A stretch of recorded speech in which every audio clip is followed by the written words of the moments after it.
Hello, Gwenters, and welcome to another Sum Up Sunday. I'm going to leave links above for the 6 decks I've covered this week, all of which are pretty good. If you want my top choices, Fear the Beasts and Fireswarm have done the best for me on ladder, pushing up into pro rank. So I recommend looking at Skellige and Syndicate for those 2 decks. Otherwise, I'm going to give you a bunch of statistics and a bunch of thoughts about the current meta right now and break down some of the decks that are seen as some of the top meta decks by many who are out there. So first off, let's go to the data we just got from Pavel Berza earlier this week, Season of the Draconid. Now typically most of us look purely at this pro rank, but I do like looking at ranks 7 through 1, as I find the push up through ladder, especially from ranks 3 to pro, is something most people are doing who are really competitive in the game before they get into pro, as not many of us are pushing into the top 500 every season. So I think it is important to look across to see those. Next thing I do, I look at all of the 50% win rates and above. Finally, then I'll look at the play rate. Play rate being just how prevalent that deck is in the current meta. So I find that like decks who have a really low play rate and a really high win rate are somewhat meaningless. Honestly, in my opinion, it's because they are taking advantage of surprise, playing a deck that the opponent isn't used to, isn't seeing much on ladder, and then therefore taking some advantage of that. So, looking at that, we see 1, 2, 3, 4, 5 of the Skellige leaders in rank 7 through 1. 1, 2, 3, 4 of the Skellige leaders in pro rank. All 4 of those having over 50% win rate. 3 of those having over 50% win rate. Reckless Fury being really close behind, but all 5 of those having above a 50% win rate on the climb up to pro. So Patricidal Fury, Blaze of Glory, and we're also seeing here not well represented, as I think a lot of people are still getting used to that new leader ability, but these were from Draconid. And so some of these new changes aren't represented. We're seeing some old leader abilities, but here you can see how Skellige was touted as OP last season. It really was. Again, we're currently in season of the Dryad, but this is a really great look back on the prior season, and there haven't been that many changes other than some of these major leader changes. And don't worry, we've got data. Many thanks to Team Leviathan, who has gone through and culled together the top information from the top 500 players, and we're going to look at that in just a minute. But I think it's important to keep in mind this frame shot here. Overwhelming Hunger, Blaze of Glory, and Patricidal Fury are all still useful and usable leader abilities that we are seeing currently. Obviously, with the data that Team Leviathan Gaming has, we don't know exact leader abilities that are being used, but we are going to see the play rate. Finally, I think Uprising still very effective. Vicious Slash here at only a 0.91 play rate, so not something I would be looking at as we are continuing into this season. So that's just some good, really useful info. Many thanks to Pavel for looking through this and sharing it with us. I wish that he would share information as we are going into the season. I think it would provide a little bit more clarity to players who are concerned about stuff. Speaking of which, we're going to go right into this.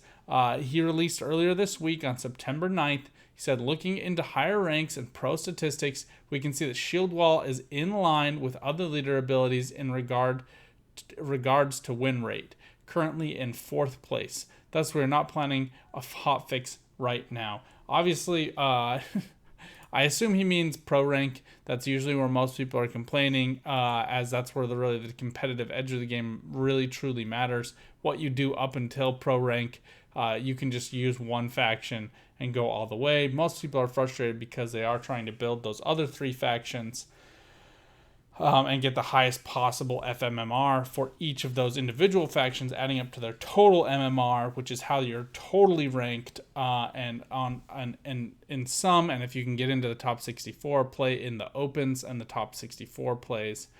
So that's basically how that's done. So that's why people care. I think that this makes sense to me. I think Skellige, if we were to see a snapshot of the current meta, I think we'd probably see 2 of the Skellige leader abilities. Monsters performing actually really well this season, I bet, as well. Overwhelming Hunger being very frequently used on ladder right now. So those would not surprise me if those had a higher win rate. And the other one I would think is Symbiosis. A lot of people enjoying Symbiosis, finding really high win rates with that deck. So that's what I would anticipate, but we'll just have to go through and see. Other than that, if we go to the Gwent main homepage, just covering all the news, we've got this Bridge of the Yaruga board that was out last week. Nothing else new to announce here. Nothing on Jason Slama's Twitter page. So Team Leviathan Gaming being one of the most active teams, a lot of really famous YouTubers and streamers that play for them. Spyro ZA being one of my favorites, but also Busher, who's just taken a break recently, but others who really contribute to this. You can see all of the Wasubi doing the main editing, and then all of the writers and consultants who help contribute to this analysis. So we'll get into the decks in just a moment, but I really want to showcase this data analysis. This is the first time that they are providing this, and I think this is very welcome. I'm very glad to see this being added into the game. Like, they've seen a total of 98,000 games were played across 500 players, because this is only taken from the top 500. And from the 443 publicly available profiles, I guess there's 57 of you. Come on, open up those profiles. A total of 87,808 games were counted towards this. Now, I don't know how many of you guys do stats, but that is a hefty sample size. Obviously, we're not going to get down into the nitty-gritty of the exact leader abilities, but I will break down each of these factions, what each of these numbers mean. I think that this is some really helpful data for you to reference, and I'll leave this link above in the description, so make sure to check that out. One thing that I did want to mention for people, that notably there's about 9.5% of the total games that were counted did not contribute to top 4 FMMRs. So if you play Gwent, you know that the top 4 factions are the only ones that count once you're in pro rank. What you do with the other 2 factions does not matter. A lot of people do like to get up to a total of 150 games, 25 for each faction, maximizing each of the data counted for each of those factions. And then when you get into pro, it resets to 2400 FMMR, or faction MMR, and then that is then times by a percentage of 0 to 25 games that you've played with that faction, hence why most people get up to 25 with a single faction. You saw from last week's video, Saber97 getting to 100 games, 25 with each of his top 4 factions. So that's basically why people break it down that way. Some people like to play an additional 2 factions just to see where exactly they land on their MMR for each of the factions, and then whichever one is taking them the furthest, that's the one they'll continue to play as the season goes on. So that's basically what people's thought process is in this, if you haven't participated kind of really actively in the very competitive pro rank scene. They've also added in this different number here. So we have win rate, play rate. Again, we'll get to that in a second. But I want to talk about the PAT4, the PAT4F. So notably, they are calling this popularity among top 4 factions. So these are the percentage of players who have that. So out of the top 500, what percentage of those players are leaning on those factions as one of their top 4? And we see here a clear lead for Scoia'tael as ST, Northern Realms as NR, Nilfgaard as NG, and Skellige as SK. Skellige currently leading the pack at 80%. We then see Monsters kind of in a close 5th at 66%, and Syndicate way down low at 28%. So kind of just basing off those statistics, I think that's where it's going to make sense where we see these decks in just a minute. I will say here, win rates, Scoia'tael at 49.2, so really close to 50. Northern Realms at 51.8. Nilfgaard down to 45. So a lot of people have been crying foul about Nilfgaard getting nerfed and them struggling. We hear you. I think that's true. I think it's represented in the data. I do think you're the faction everyone loves to hate, and so I feel badly for you, but I really don't. I like playing Nilfgaard. I think they have some really fun decks, but I think Nilfgaard needs to have a little bit of its own juice. I think the fact that the one constant engine they have, being Assimilate, is just stealing other people's stuff. I think that they need to have some of their own engines other than Magni Division to really pump up the points. And they have some good removal engines with tactics and with spying with Imperial Enforcers and Hefty Helga, but they really need some things that kind of generate their own points I think that'll make people feel better about the removal that Nilfgaard has. I think also if Vincent being properly nerfed, in my opinion, to be more on par with Trigvi as a 10 provision cost card will make more sense to people as those things are tweaked. I'd like to see that happen. I think it would both make Nilfgaard players happier, and it would make people playing Nilfgaard happier, as there would just be a little bit more parity, there. Syndicate at 49.33, Monsters at 48.69, and Skellige at 54.19%. So when we see Pavel saying, look, shield wall is really not as broken good as you think it is, I think it's true. I think it's very well represented here that Skellige continues to dominate when it comes to win rate. I mean, this is almost 2.5% higher win rate than Northern Realms. So if you're choosing where you're going to play a game to push up ladder to make it to pro, I think Skellige is a choice. I think if you have enough cards for each of the factions and you're able to develop a deck and you want to spend the least amount of time possible winning, then you really want to play some Skellige. Skellige is going to get you the win. Skellige is going to push you up into pro. And once you get to pro, it's going to get you the highest FMLR. And then you can play with the other factions if you want, but they just are so good right now in this Season of Removal Part 2. They just continue to have such a variety of assets that do such great and deep removal, perpetual annoyance. The draw reliance is just a little bit less because you have so many cards that do kind of the same thing. And so I think that's why we're seeing Skellige up here. I do think Shield Wall is very, very good. I don't think it should be nerfed. And I know that that's going to rub some people the wrong way. I think what needs to happen is it needs to be have more parity with the other factions. Nilfgaard is currently a strong counter to Shield Wall. Anybody who says otherwise just has not played enough against Yen, against Vincent, against Karathi Heatwave. I mean, look earlier my video this week on satirical removal. I mean, just the ability to constantly just remove stuff as Nilfgaard while still boosting your own units with the Thirsty Dames is just obnoxious. The poisons against Northern Realms are just unchallenged. Kudakuk being such a worthless purifier. The poisons just almost always find great value. Notably, Kudakuk is also just a knight. He's not a soldier. So if you ever play him to save a Carrack frigate, you lose the reset. So you lose kind of the passive 2-point spawn from the crew member. He's just such a terrible purifier. But I digress. Other thoughts that I have here, you'll see this play rate. Northern Realms is actually not being played as much as Nilfgaard, not even as much as Scoia'tael, and certainly not as much as Skellige. So they are kind of the fourth most played faction. So all I have to say to people right now basically is just stop whining about Shield Wall. Let Northern Realms have their pseudo day. I mean, it's not even like their heyday, right? Still, again, in my experience, can be really strongly countered by Nilfgaard, who is being played more frequently than they are.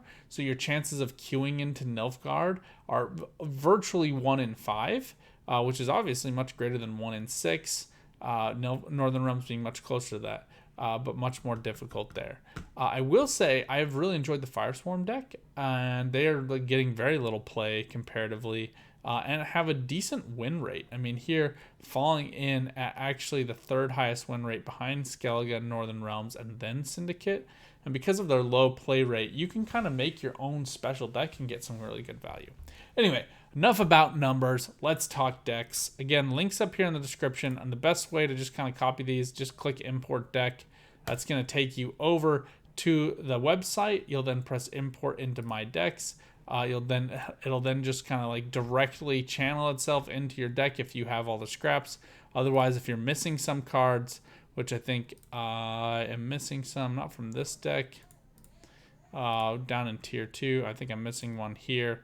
Let's see if I can show you. Import into my decks. Here I'm missing Becker's Rock Slide. That's going to cost me 200 of my 817 scraps.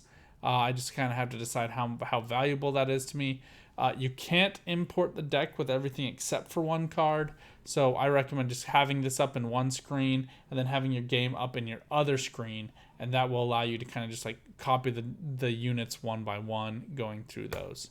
So anyway, that's basically what you'll do with these. But Northern Realms here at 4.5 stars. And again, I don't understand. I just don't comprehend how using this data analysis, TLG comes to these conclusions. But I think they're claiming that the whole meta is being shaped around Shield Wall. Again, I just don't think that's true. I think the data here shows that the meta is still being shaped around Skellige. Skellige, again, with more than 2.5% increased win rate of over Northern Realms. That is just crazy high. And so for me, I just don't think Shield Wall is 4.5. It is really good. If you want to play a really good deck, it's pretty nice. Here, I do like how they're saying weaknesses. Masquerade Ball is really strong weakness here. And drawing poorly can be bad, but I don't really find it to be so much of a problem because there are so many great cards. I think the thing is, it's not so much a drawing poorly as it is certain matchups require very certain and specific cards that become problematic. But I think that's how every faction should be built, and I think that the factions like Nilfgaard, who just have so much removal, and Skellige, who have so much removal, are just kind of ruining the game a little bit in terms of the importance of drawing and thinning, etc., etc. So that's my take. Anyway, Shield Wall, very good. Rage of the Sea, personally, I like my Fear the Beast deck a little bit more, but it's mostly just because I'm tired of this Skellige deck. I'm tired of facing it. I'm tired of playing it. I just find it to be gross and boring, and as Devil Driven has stated, still broken. They need... Adding Vajbjorn was wrong. It was just improper of them to do, in my opinion. They didn't need a second tutor. Is what it is. Anyway, but that is a decent deck. Obviously, you're going to get a lot of wins. I think that's actually probably the deck I would say is probably number one. If you just wanted to, had no conscience and just wanted to get some wins, go for it.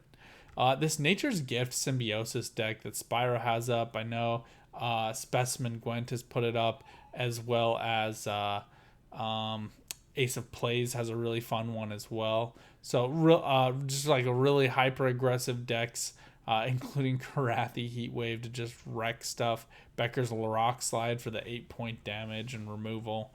Anyway, I kind of like mine a little bit more. It doesn't make me squirm as much. It's also just a little bit more fun to play, more treants, but really similar, same idea here. Precision Strike, the Shiru deck. A lot of people loving Shiru still. Getting a lot of value from him. That's basically the play here. Then Passiflora with Hidden Cache is higher rated than Firesworn. I don't really agree with it, but it is a choice you can make. The poison package, just finding really good value against Northern Realms, I think, is probably why they've ranked it higher, just because, again, not really looking at the data. Shield Wall is amazing, but it's really not.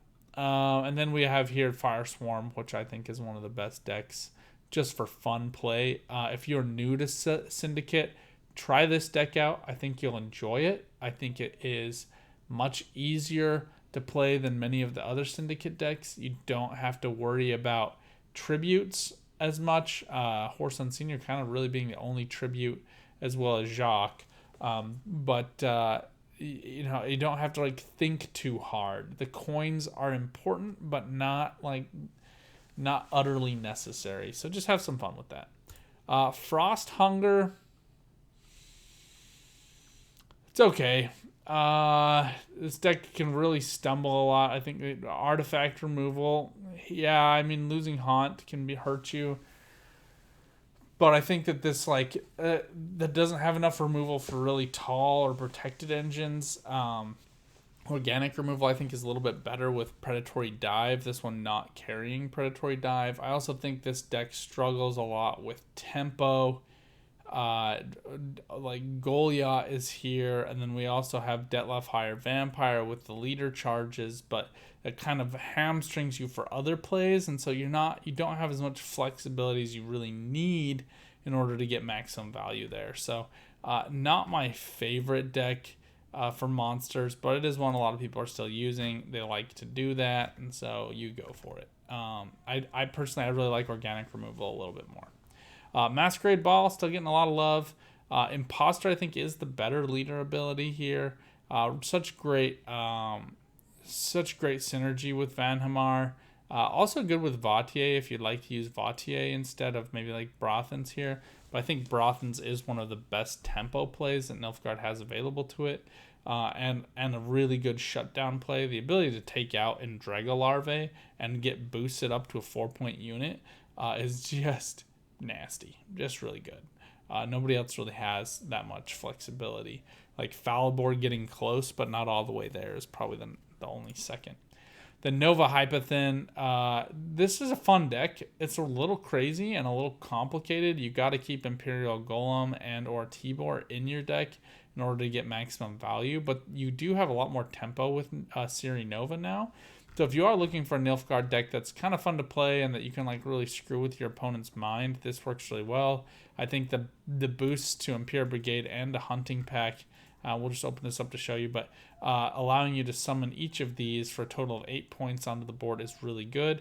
Notably, Dythwin's Hunting Pack and Imperial Brigade are the only bronzes that are being carried in this deck. So Artorias is going to grab one or the other of these, and you're going to have both as options. So keep one in your hand, and then the other 3 of these 4 cards keep in your deck. Artorias can tutor that one out. Boom, boom, you're done. Ready to go. Dythwins are the perfect feed for both of these, as they proc bleeding, allowing you to bring out a Hunting Pack, and then they are a soldier, allowing you to proc this Imperial Brigade to summon those units to that same row. So lots of tempo. Again, allowing you to do some crazy stuff with Vilgefortz to shut down your opponent. I think here weaknesses. I don't agree with this Vendal Elites because it's fine. Like you have enough tempo with the other cards and consistency and big plays. You do have some big cards that can get removed. The proactivity, I think, is probably the biggest one. If you get bled, you're kind of hosed.